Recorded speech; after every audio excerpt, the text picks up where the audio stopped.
एक बार की बात है, सुंदर वन में एक कैमल और एक सियार दोस्ती की। सियार ने आपकी बहुत चालाकी की थी। एक दिन की बात है कि सियार कैमल से बोला कि मुझे खरबूज खाने की बहुत मन कर रहा है। यहाँ पास में ही एक खरबूज का खेत है।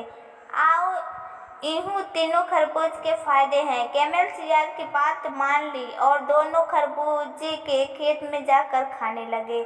सियार ने तो जल्दी जल्दी खरबूज खाकर अपना पेट भर लिया, लेकिन कैमल का पेट नहीं भरा था और वो खरबूज खा ही रहा था।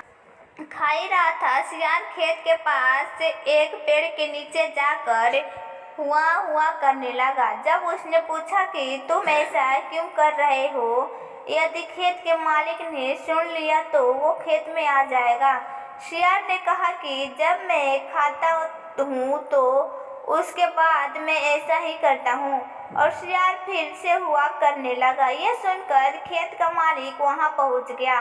खेत के मालिक ने सियार को देखकर पहले ही भाग लिया। खेत के मालिक के बाद में डंडे ने कारी को पीटा, जिसके बाद कैमल भी वहां से भाग गया।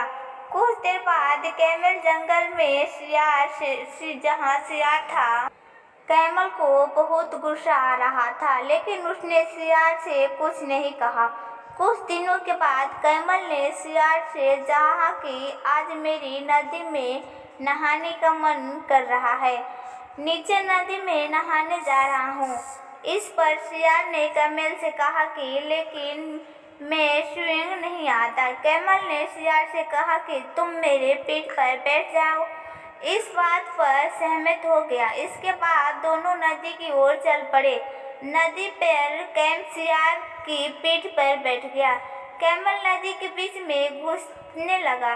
कैमल को टक्कर देकर सियार ने कहा कि ये क्या तुम कर रहे हो, मैं डूबता हूँ। तब कैमल ने कहा कि जब भी मैं पानी में देखता हूँ तो मेरा पानी में घुसने का मन करता है। उठने के बार बार चोट लगते से सियार की जान पर बन जाता और वो डूबकर बच जाता है। कैमल के नदी से बाहर आने पर उसने राहत की सांस ली। सियार को समझ में आ गया था कि ये सब कैमल ने उस दिन का बदला लिया और उसे अपनी गलती का अधिकार दिया, जिसके बाद सियार ने कैमल से माफी मांग लिया।